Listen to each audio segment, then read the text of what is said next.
দক্ষিণ ভারতের মশালা fish curry দারুণ একটা রেসিপি, খুবই ইজি। এর জন্য আমরা কাতলা মাছের পিস নিয়েছি 4টে। এটাকে নুন হলুদ মাখিয়ে একটু ভেজে নিয়েছি। সঙ্গে পেঁয়াজ কুচি, মটরশুঁটি, এর সাথে আদা, রসুন, টমেটো, কাঁচা লঙ্কা, বাদামের পেস্ট, নারকেলের দুধ, আর সঙ্গে নিয়েছি বেগুন ভাজা।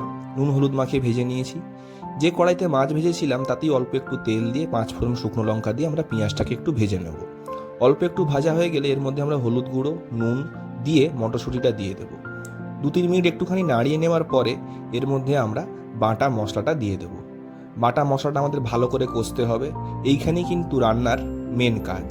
এরপর এতে আমরা কাশ্মীরি লঙ্কার গুঁড়ো দিয়ে যখন তেল ছেড়ে দেবে তখন আমরা এর মধ্যে দুধটা দিয়ে দেবো। ফুটে আসলে এর মধ্যে আমরা মাছ আর বেগুনগুলো দিয়ে দেবো। এবারে আমাদের কষতে হবে 7 থেকে 8 মিনিট একটু লো ফ্লেমে। চাপা দিয়ে ভালো করে একটু কষুন, দেখবেন তেল ছাড়তে একটু সময় লাগবে। তেলটা ছেড়ে দিলেই বুঝবেন রান্না হয়ে গেছে। নামিয়ে নিয়ে গরম গরম ভাত, পোলাও যার সাথেই খান দারুণ লাগবে। ভিন্ন স্বাদের একটা রেসিপি, অবশ্যই বাড়িতে ট্রাই করবেন। চ্যানেলটা সাবস্ক্রাইব না থাকলে সাবস্ক্রাইব করে নেবেন। ভালো থাকবেন।